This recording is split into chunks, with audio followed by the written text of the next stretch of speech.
Well, hey, everybody, and welcome to another edition of The Journey of Hope. Glad you could be with us today.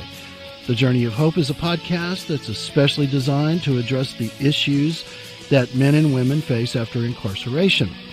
Today on the podcast, we're going to be talking about something called restorative justice. It's a model of criminal justice that kind of focuses on the reintegration part and keeping the offender from offending again. That's what we do here is we talk about reintegration.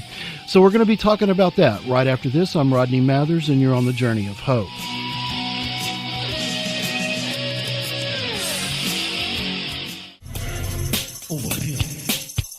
Love to hear from you. You can always catch me at mathersrodney at yahoo.com, MathersRodney at yahoo.com. Please don't forget. Worked all night in the kitchen, stealing chicken. So lately the pitches I'm getting to be on the podcast are, let me see if I can find the word, ridiculous. I'm getting a lot of requests, but they are lately kind of off the wall, I guess. But the timing is good, though, because it gives me a chance to address something that's been on my mind. Now, this isn't going to be a talk on overcoming adversity after incarceration per se, as we do on this show, but it's definitely related. And it's something I'd like to put my 2 cents on. It's something called restorative justice. And as you're aware, there are different kinds or models of incarceration in various places in the United States. One of them could be what's referred to as retribution. It's the adversarial criminal justice process, totally punitive. Go to prison, stay there a while, and then they, boot you out. Another one is rehabilitation. The need for there to be programs that assist in reintegration are focused on, whether through tax dollars or privately. And I think what you'll find, I can really only speak to Texas, but I think what you'll find is kind of a combination of those two, heavy on the retribution part, the punitive part, and kind of a lip service attempt at rehabilitation. I'm talking about Texas, and that's just my opinion. That's how I see it. But there's a third model, and it's something called restorative justice. And that model is getting the victim and the offender with a mediator.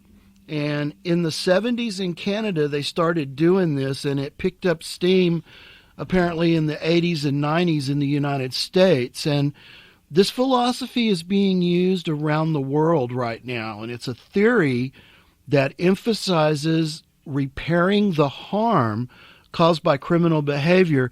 And it includes the participation of all of the stakeholders. So that would be the community, someone in some capacity, maybe a parole or probation officer, the victim, the offender, and, you can add to that list or maybe even subtract from it, but that's the idea. They sit together and hammer out what's appropriate. As usual, in my view, the United States seems to not take this approach as seriously as some places because it's being used in other parts of the world effectively. Texas is primarily, in my view, a punitive model with little to no transition help.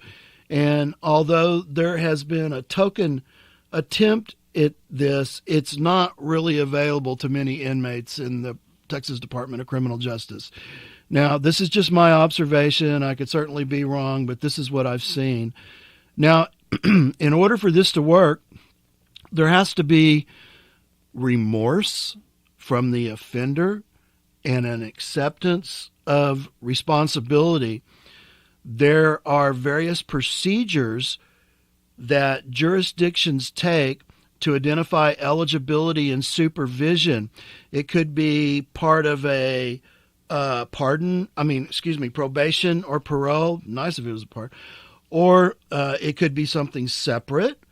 The victim, the offender, and as I mentioned, someone in the capacity of an overseer or coordinator, all participants must consent to participate in doing these meetings and discuss what happened and how to fix it.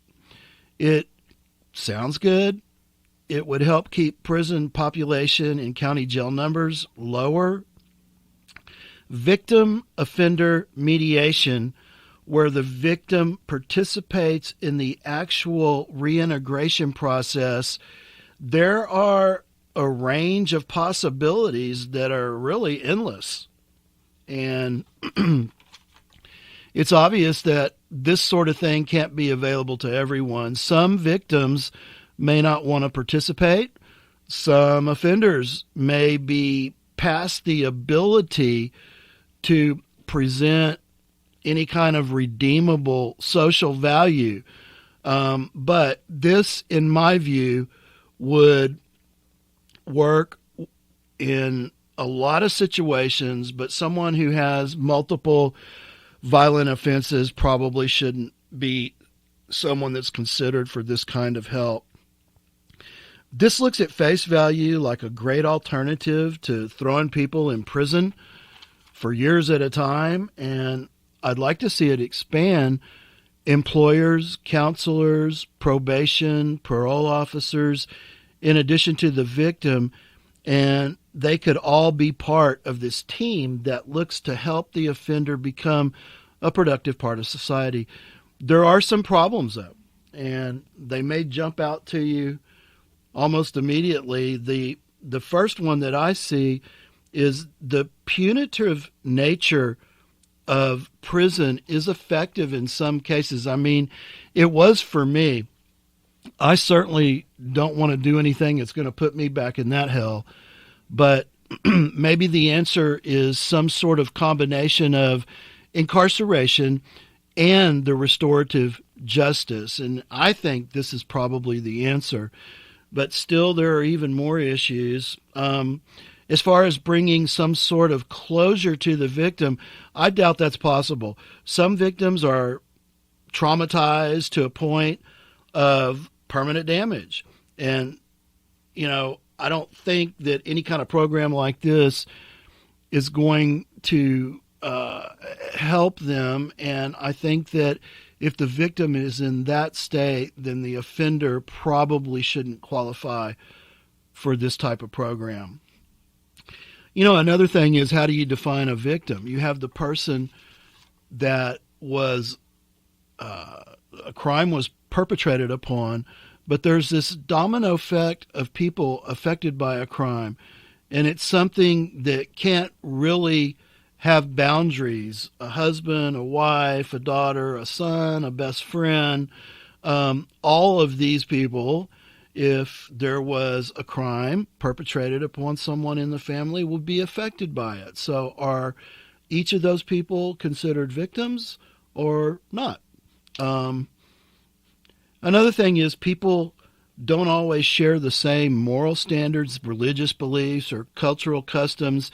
This restorative justice is something of a philosophy that comes from mostly a Christian background. You know what? For example, in some places in the world, they chop your hand off for being a thief. So taking these things into consideration, I believe this is where we need to be headed as a society, but there are some limitations to it. A combination of punitive and restorative justice that includes the victim, the community support in the form of employers, clergy, therapists, probation, parole officers, can reintegrate the offender and get them moving in a positive direction. And so this is what I mean by restorative justice. Once again, it's a model that's being used around the world. Let me know what you think about this. I think it's in combination with incarceration, as there needs to be some element of punitive, hard punishment, in my view, the incarceration being that, but maybe for shorter periods of time and using restorative justice upon exiting. Let me know what you think. We're going to be back right after this. I'm Rodney Mathers, and you're on the Journey of Hope. Since discharged, but no one ever seems to forget about me. All they remember is the shit I did 18 months. Would love to hear from you. Mathers Rodney at yahoo.com, Mathers Rodney at yahoo.com.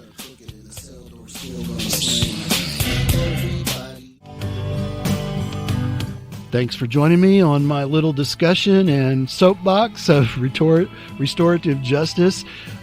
Join us next time for another edition of the Journey of Hope. And remember that if God is for you, who can be against you?